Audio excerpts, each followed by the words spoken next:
Hey guys, IPL 2025 எடிஷனில் இன்றைக்கி டெல்லிக்கும் சிஎஸ்கேக்கும் தான் match. CSK மேட்ச்சுக்கு டிக்கெட் கிடைக்கலன்னு சொல்லி ஃபீல் பண்ணாதீங்க. ஜியோ ஹாட்ஸ்டாரில் பார்த்து சந்தோஷமாக இருங்க. ஆக்சுவலாக என்ன அப்படின்னா 2010க்கு அப்புறம் டெல்லி இது வரைக்கும் சேப்பாக்கில் சென்னையை பீட் பண்ணதே இல்லை.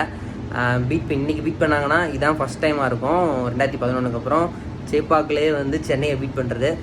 அன்பீட்டனாக இருக்க டெல்லியை சென்னை பீட் பண்ணுவாங்களா என்னன்னு நினைக்கிறீங்கன்றதை நீங்கள் கமெண்ட்டில் சொல்லுங்கள். அதுவும் இல்லாமல் முக்கியமான விஷயம், இன்றைக்கி வந்து சிஎஸ்கே வந்து ருத்ராஜ் கேப்டன் பண்ண போகிறதில்ல, டீமை லீட் பண்ண போகிறதில்ல.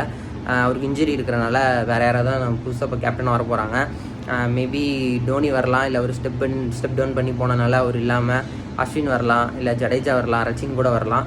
இவர் ருத்ராஜ் இல்லாதது ஓப்பனிங் பேர் என்ன ஆகும் அப்படின்னு நினைக்கிறீங்கன்றது நீங்கள் கமெண்ட்டில் சொல்லுங்கள். நான் யார் இருப்பாங்க அப்படின்னு நினைக்கிறேன்னா டெவான் கன்னியும் ரச்சினும் ஒரு குட் ஓப்பனிங் பேர் தான். இல்லை ராகுல் திரிபாதி ரச்சின் கொண்டு வருவேன் அப்படின்னு கொண்டு வந்தாங்கன்னா நமக்கும் சர்ப்ரைஸாக இருக்கும். என்ன பண்ணுறதுன்னு தெரில. நீங்கள் யார் ஓப்பனிங் இருப்பாங்கன்னு நினைக்கிறீங்கன்றதை கமெண்ட்டில் சொல்லுங்கள். சேனலை சப்ஸ்கிரைப் பண்ணிக்கோங்க. டெல்லியுமே நல்லா பவர்ஃபுல்லாக தான் இருக்காங்க. அங்கே அக்சர் லீட் பண்ணுறாரு. மிடில் ஓவர்ஸை கண்ட்ரோல் பண்ண குல்தீப் யாதவ், அக்சர்லாம் இருக்காங்க. நம்ம டாப் ஆர்டர் மட்டும் நல்லா நின்றுச்சு அப்படின்னா சென்னை வந்து இங்கே வின் பண்ணலாம். நீங்கள் யார் வின் பண்ணுவான்னு நினைக்கிறீங்க அதை கமெண்ட்டில் சொல்லுங்கள். மறக்காம சேனல் சப்ஸ்கிரைப் பண்ணிக்கோங்க. Tata, bye by.